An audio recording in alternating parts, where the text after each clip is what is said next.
ఈరోజు నిజంగా మీరు ఆలోచన చేయండి. గతంలో సెక్రటేరియట్ ప్రజాప్రతినిధులుగా మేమే పోయేవాళ్ళం కాదు.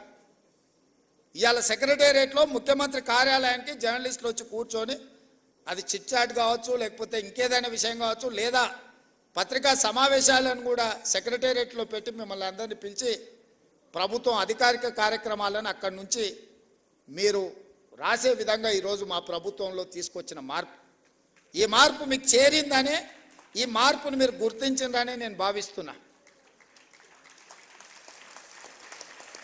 కానీ ఈ మార్పు సమాజానికి నష్టాన్ని, మా కష్టాన్ని తెచ్చేదిగా ఉండకూడదు.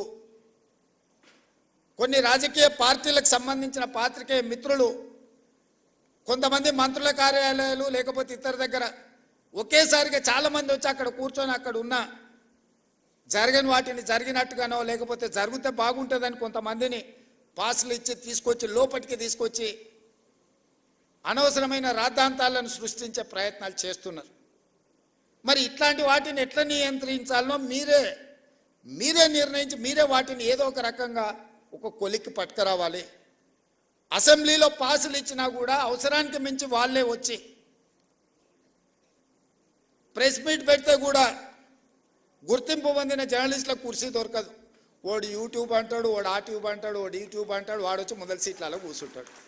వాళ్ళు ఏం అడుగుతారో వాళ్ళకి మేము ఏం చెప్పాలో మాకు అర్థం కాదు. ఇది మాకే కాదు, మీకు కూడా. నాకు తెలిసి ఒకప్పుడు నేను చాలామంది జర్నలిస్ట్ మిత్రులు నాకు ఉన్నారు, సీనియర్ జర్నలిస్ట్ రాగానే లేచి కూర్చొచ్చి వీళ్ళు వెనక్కి పోయి కూర్చునేటోళ్ళు. మేము పత్రికా సమావేశం పెడితే కూడా ఒకవేళ డెస్క్ ఇన్ఛార్జ్లు లేకపోతే మీ దాంట్లో సీనియర్ జర్నలిస్టులు వస్తే, వేరే సంస్థకి సంబంధించిన జర్నలిస్ట్ వస్తే కూడా లేచి జూనియర్స్ లేచి ముందు వరుస వాళ్ళకి ఇచ్చి వీళ్ళు వెనక్కి పోయేటోళ్ళు. ఇప్పుడు విపరీతం ఎట్లయిపోయింది అని అంటే అసలు కంటే కొసరోళ్ళది ఎక్కువైపోయింది. ఎవరిది ఏ ట్యూబో తెలుస్తలేదు మాకు.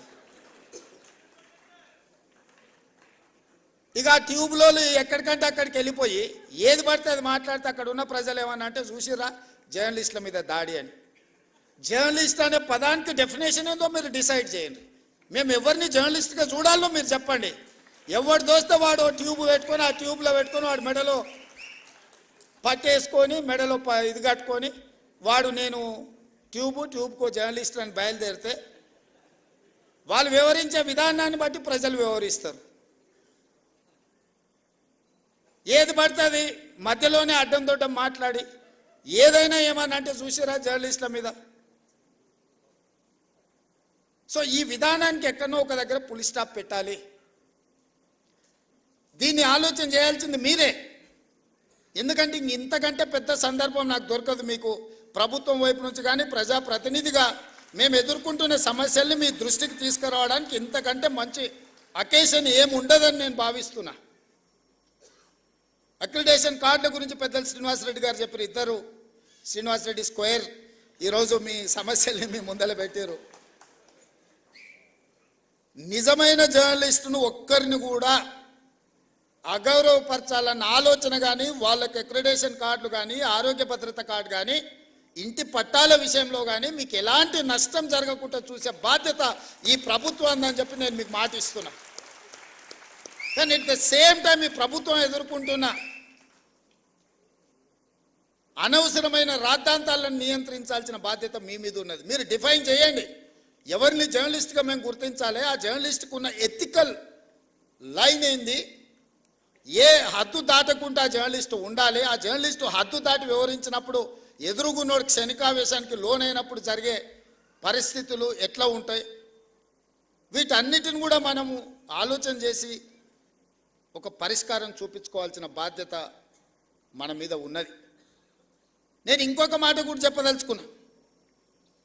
ఈరోజు సిద్ధాంతాలు రాసుకోవాల్సిన పత్రికలు ఇష్టారాజ్యంగా అసలు ఏ భాష వాడాలనో జర్నలిస్టులకు కూడా కొన్ని నిబంధనలు ఉన్నాయి కదా.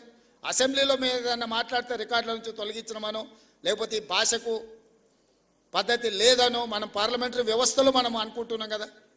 మరి పత్రికలకు జర్నలిస్టులకు ఏ భాష రాయాలా, ఎలాంటి భాష వాడాలి, ఏ పదప్రయోగం హోదాని బట్టి రేవంత్ రెడ్డి మీకు నచ్చకపోవచ్చు యాజ్ ఎ ఇండివిజువల్, కానీ Revanth Reddy is Telangana chief minister. Telangana chief minister అనేది ఒక గౌరవప్రదమైన హోదా. ఒక జర్నలిస్ట్ అనేది ఒక గౌరవప్రదమైన హోదా, వ్యక్తితో నీకు నచ్చొచ్చు నచ్చకపోవచ్చు, ఆ హోదా మనమందరు ప్రజలందరూ కలిసి ఇస్తే వచ్చిన హోదా. ఆ హోదాని గౌరవించాల్సిన బాధ్యత ఆ పత్రికలకు కానీ, ఆ పత్రిక యజమానుల ముసుగుల్లో ఉన్న రాజకీయ పార్టీ నాయకులకు కానీ ఉండదా? వాళ్ళకి లేనప్పుడు మేమెందుకు పాటించాలా అనేది నా ప్రశ్న. వాళ్ళు ఆ బాధ్యతను మరిచి అసభ్యంగా వ్యవహరించి అసందర్భమైన అంశాలను ప్రస్తావిస్తే న్యాచురల్గా రియాక్షన్ ఉంటుంది. ఆ రియాక్షన్ని మొత్తం జర్నలిస్టులకు మీరు ఆపాదించుకోకండి. దయచేసి వేదిక మీద నుంచి మీడియా మిత్రులకు నా విజ్ఞప్తి ఒక్కటే, ప్రజల కోసం ప్రజల మధ్యలో ఉండి ప్రజా సమస్యల్ని వెలికితీసే జర్నలిస్టులు ఒక వర్గం అయితే, కేవలం రాజకీయ పార్టీ యజమానిని రక్షించడానికి, ఆ యజమానికి మొత్తం వ్యవస్థను అప్పచెప్పడానికి ప్రయత్నం చేస్తున్న వాళ్ళు ఇంకొక కోవా. ఈ రెండింటిని మీరు విడదీయండి. ఈ రెండింటిని కలగాపులగం చేయడం ద్వారా నిజమైన జర్నలిస్టుకు నష్టం జరుగుద్ది. ఆ నష్టం జరగకుండా ఉండడానికి అవసరమైన ప్రణాళికలు మీరు సిద్ధం చేయండి అని చెప్పి నా వైపు నుంచి విజ్ఞప్తి.